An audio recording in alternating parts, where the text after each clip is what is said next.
दूसरे को सताओ मत और दूसरे से सताए जाओ मत। दूसरे को उल्लू बनाओ मत और दूसरों से उल्लू बनो मत।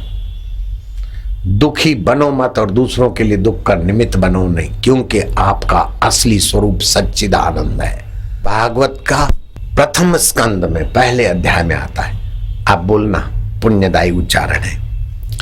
सच्चिदानंद रूपाय सच्चिदानंद रूपाय विश्व उत्पत्ति आदि हेतवे विश्व उत्पत्ति आदि हेतवे तापत्रय विनाशाय तापत्रय विनाशाय श्री कृष्णाय वयम नुमः। कृष्णाय वयम्। जो सत्य है, सत्य माना जो शरीर के पहले था, अभी है, बाद में रहेगा। जो चित्त है, जो चैतन्य है, हाथ तो जड़ है लेकिन हाथ में तुम चेतन हो। शरीर मिथ्या है, शरीर पहले नहीं था लेकिन आप पहले थे। बचपन आया और चला गया, आप बचपन को जानने वाले हैं। जवानी आई और जवानी के तरंगों पर आपका मन नाचा। डॉक्टर बनूंगा, नेता बनूंगा, मिनिस्टर बनूंगा, ये बनूंगा, वो बनूंगा, न जाने कौन से तरंगों पे नाचे। और बुढ़ापा आया, सब बदल गया, लेकिन आप सत नहीं बदले, आप चेतन नहीं बदले, आप आनंद स्वरूप है। रोम रोम में राम जी रमे हैं, केवल मंदिर में ही राम जी नहीं है। और तुलसीदास ने तो अपने सच्चिदानंद की निष्ठा बिंद्रावन के पुजारियों के सामने प्रकट कर दी। पुजारियों ने कहा बांके बिहारी भगवान है, सिर झुकाओ। तुलसीदास ने कहा नहीं, मेरे भगवान तो धनुषधारी, मैं सिर नहीं झुकाता। अपने संकल्प से भगवान की वेशभूषा बदलने की ताकत भारत के मनुष्यों में, संतों में है। तुलसी मस्तक तब नमे धनुष बाण लियो हाथ। तुलसी का मस्तक तब नमेगा, हे बांके बिहारी, धनुष बाण हाथ में उठाओ। मनुष्य को कितनी ताकत दे रखी भगवान ने। भगवान का बाप बन सकता है, भगवान का गुरु बन सकता है, भगवान का दादा गुरु बन सकता है भारतवासी। तुलसी मस्तक तब नमे धनुष बाण लियो हाथ। कित मुरली कित चंद्रिका कित गोपियन को साथ। अपने जन के कारणे श्री कृष्ण भयो रघुनाथ। अवध धाम धामांजीपति अवतारण पति राम। सकल सिद्धपति जानकी दासन पति हनुमान। कर कहे धनुष चढ़ाइयो चकित भय सबको। मगन भय सिया जानकी देख राम जी का रूप। मनुष्य में इतनी सारी शक्तियां हैं कि लाखवां हिस्सा शक्ति विकसित हुई, वो बुद्धिजीवी होकर पेट भरता रहता है। 99,999 योग्यताएं छुपी है। हिरण्याकश्यप ने कुछ योग्यताएं विकसित की थी। बिना बोए बिना जोते धरती धन धान्य देती थी, वृक्ष फल और फूल देते थे।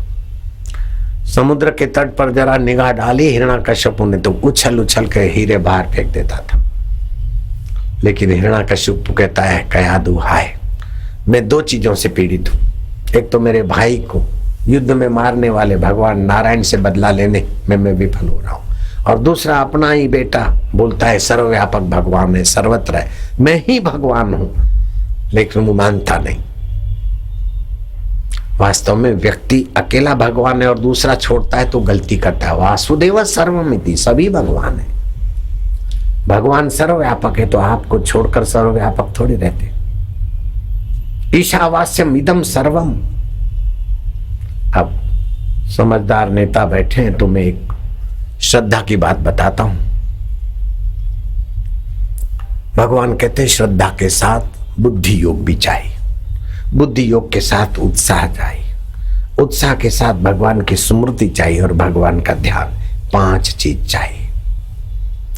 श्रद्धा विहीन व्यक्ति तो बेकार है, बेकार है, बेकार है, पशु से भी बदतर है। लेकिन अकेली श्रद्धा भी कहीं जोखम में फंस जाती। नसरुद्दीन अपने अब्बा को कहता है कि अब्बा जान, मुझे अपना प्यारा गधा दे दो और खर्चे के रुपए दे दो, मैं कुछ बड़ा आदमी बनना चाहता हूं। बेटे, मैं कुछ ही सालों में बूढ़ा हो जाऊंगा, फिर मर जाऊंगा, कब्र में सो जाऊंगा, तो इस मस्जिद का मालिक बन जाएगा। अब्बा जान, मैं काय को सोचूं कि अब्बा बूढ़े हो जाए, मर जाए मस्जिद में सुला दें और मैं मस्जिद का मालूम, कब्रिस्तान में सुला दें और मैं मस्जिद का मालिक बनूं। अब्बा मुझे अपना प्यारा गधा और खर्चे के पैसे दे दो। ये मुक्तानंद बाबा बंबई के पास गणेशपुरी है, उनके ग्रंथ में ये कथा है। नसरुद्दीन ने अपने अब्बा को कहते कहते एक दिन अब्बा राजी हो गए, गधा दे दिया, पैसे दे दिए, सवार हो गया। चलते चलते भटकते भटकते, गर्मी के दिन थे और काली हवा लगी। ऊंट और गधे को काली हवा लगते ही वो सो जाते सदा के लिए। गधा मर गया। नसरुद्दीन पुकार रहा है, बार बार गले लग रहा है कि यार जनाबे आली, क्या मेरे बोझ से तू थका था? क्या मेरे से कुछ गुस्ताखी हो गई थी? अपनी दोस्ती के हाथ तू समेट के जा रहा है, मैं तुझे नहीं छोड़ूंगा। उठ यार, उठ उठ उठ कालू मियां उठ। लेकिन वो तो सदा के लिए सो गया था।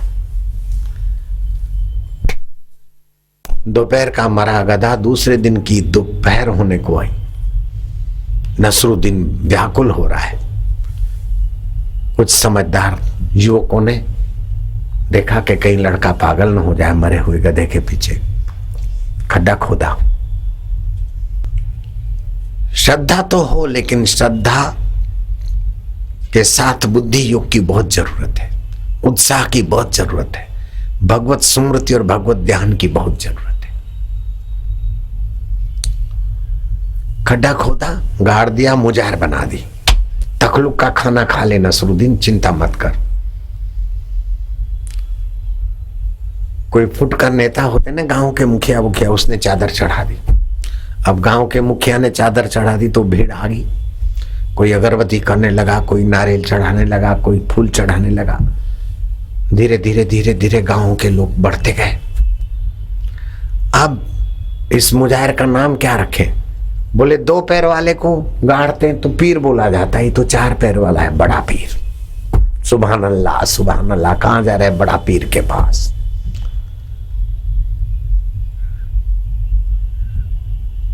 आपके काम की बात है। बड़े पीर पर भीड़ होने लगी। लोग रात रहने के लिए सराय बन गए।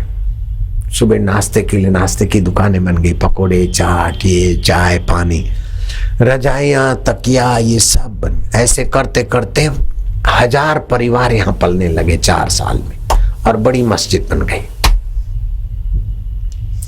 नसरुद्दीन के अब्बा ने सोचा कि बड़े पीर की मस्जिद पर बड़ा चढ़ावा आता है, जाऊं मैं भी सीख के आऊं क्या बात है, हमारी पुरानी जगह है। वो यात्रा करते करते जा पहुंचा। ताम झाम देखकर बोला कि इस बड़ी प्रसिद्ध मस्जिद के मालिक से मेरी रूबरू करा दो, मुलाकात करा दो। खूब आजी निजारे करने के बाद नसरुद्दीन के कमरे तक पहुंच गए। नसरुद्दीन को देखकर उसके अब्बा को झटका लगा। बोले उलेमा साहब, गुस्ताखी माफ हो। आपको देखकर मुझे अपने बेटे नसरुद्दीन की शक्ल याद आती। तुम्हारी हम शिकल था। अभी तुम्हारे गाल बाल भरे हुए हैं, बाकी नसरुद्दीन और तुम एक ही लग रहे हो। नसरुद्दीन ने कहा, अब्बा जान धोखा खा गए, मैं ही वही नसरू हूं और ये कम वक्त गधा मर गया था, उसी को बड़ा पीर करके पूजा जा रहा है। उसका बाप ने ठाका मार के हंसा कि बाप तो बाप, लेकिन बेटा सवाया निकला। अपने कुल का कोई मर गया था 2 पैर वाला, मैंने पीर करके कमाई चालू की और तूने गधे को बड़ा पीर करके मेरे से दाव मार गया। क्या तेरी करामत है? मैं कहूंगा न नसरुद्दीन के बाप की करामत है, न नसरुद्दीन की करामत है, लोगों की श्रद्धा की करामत है। श्रद्धा के साथ अगर बुद्धि योग होता तो मुसलमान भाई लोग गहराई में उतरते। लखनऊ पटना से अनजाना नहीं है। 2-3 महीने पहले लखनऊ की अखबार मेरे पास कोई लाया कि कोई सैनिक मर गया था, उसकी मुजाहिर बना दी, और वो सैनिक सिगरेट बाज था, उसकी मुजाहिर पर अभी सिगरेट चढ़ते। फूल तो चढ़ते देखा, चादर चढ़ते देखा, लेकिन अब सिगरेट भी चढ़ते। श्रद्धा न जाने कहां आदमी को रुकवा देती है। श्री कृष्ण कहते हैं, श्रद्धा के साथ आप अपनी बुद्धि की उपासना करो।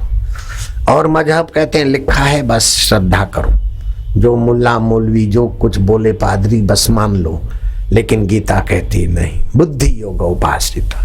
श्री कृष्ण ने इतना ज्ञान दिया, फिर अर्जुन को स्वतंत्रता दे दी, यत इच्छसि तत् कुरु, ये ताकत गीता में है, जो तुम्हें ठीक लगे वो करो। बुद्धि का आदर और साधक की स्वतंत्रता हिंदू धर्म में जितनी है, गीता में जितनी उसकी महिमा है उतनी और कहीं